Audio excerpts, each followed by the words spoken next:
Hi all, you are watching a fragment of the Countdown program from March 2, 2023. Today is Thursday. See the full version on the Patreon resource. There is something to see. And thanks to everyone who is becoming our patrons right now. Today, Putin called an emergency meeting of the Security Council because of the situation in the Bryansk region, which even forced the cancellation of a trip to Pyatigorsk. Putin receives reports on the situation in the Bryansk region from the head of the Ministry of Defense Shoigu, directors of the National Guard and the FSB Zolotov and Bortnikov, as well as from the Bryansk governor. According to local authorities, a certain sabotage group with yellow identification armbands entered the Bryansk region, in the settlement of Sushany, where they allegedly took local residents hostage. First, the Telegram channel Baza reported about 50 hostages, then TASS specified that up to 6 local residents could be hostages. Eyewitnesses told Interfax about 4 hostages. Of course, this information must be taken adjusted for propaganda. At first they talked about the hostages in the village of Sushany, then about the capture of the inhabitants of the village of Lubchain. Between the villages, for a moment, 15 kilometers. There are also many inconsistencies about a local girl who either died as a result of shelling, or there was no shelling of the school bus at all. The meeting of the Security Council with Putin at the head was held via video conference. The publicized event was supposed to show the efficiency of the work of the leader of the cave, who keeps his finger on the pulse and manages everything online. Meanwhile, the first videos appeared with appeals from fighters of a certain Russian volunteer corps, which raise even more questions about what is happening. We, fighters of the Russian Volunteer Corps, are recording this video from the Bryansk region. We came here not as a group of saboteurs, but as a liberation army to our native land. Unlike Putin's army of executioners and rapists, we are not at war with civilians. We are here to free you. We urge you to take up arms and fight Putin's bloody Kremlin regime. Glory to the RDK, death to the Kremlin tyrant. Well, friends, here it is.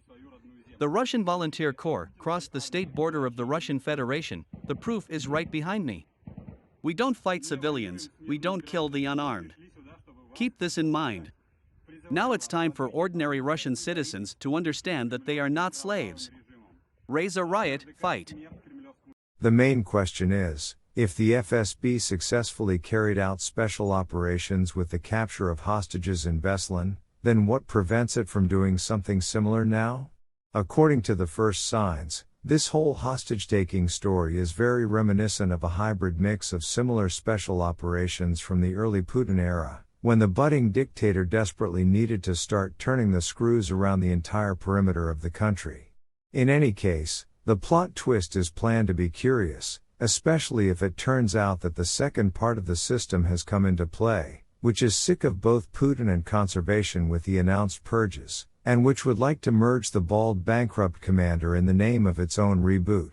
The trouble happened. The saboteurs entered the Bryansk region. Now border guards with the National Guard and units of the Ministry of Defense are clearing this territory from the enemy. But I would now warn everyone against hasty statements and conclusions until we thoroughly understand why this happened, who, where, when, how, why he entered the territory of Russia and staged a terrorist act. It is too early to draw conclusions. The Supreme Commander understands what is at stake, convenes an emergency meeting of the Security Council, and I think that quite well considered and expedient decisions will be made as a result of this meeting. We will definitely answer. We just won't leave it.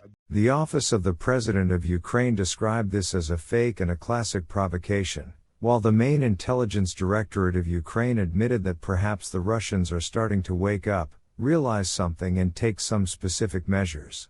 Around the Kremlin, they are already guessing, if this phenomenon of the Russian core is an imitation from the FSB, then what will follow it? Changing the status of the special operation up to the declaration of war on Ukraine? General mobilization? Why all this and for what? We'll find out soon. Today we committed another terrorist act, another crime. They entered the border area and opened fire on civilians. They saw that it was a civilian car, they saw that civilians and children were sitting there, an ordinary Niva, they opened fire on them. These are the people who set themselves the task of depriving us of historical memory, depriving us of their history, depriving us of their traditions and language.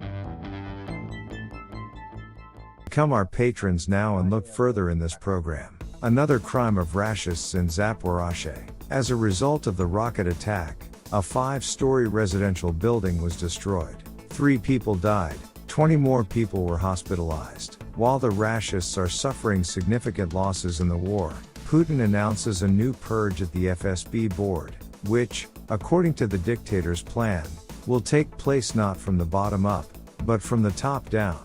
These repressions will be launched as a backfire to prevent the outbreak of civil war in Russia itself. A meeting of the G20 foreign ministers has begun in Delhi, where Russia is represented by an almost downtrodden Lavrov. Germany has already said it will use the meeting to counter Russian propaganda, and Lavrov has promised to tell the world who the Kremlin believes is responsible for the political and economic crises.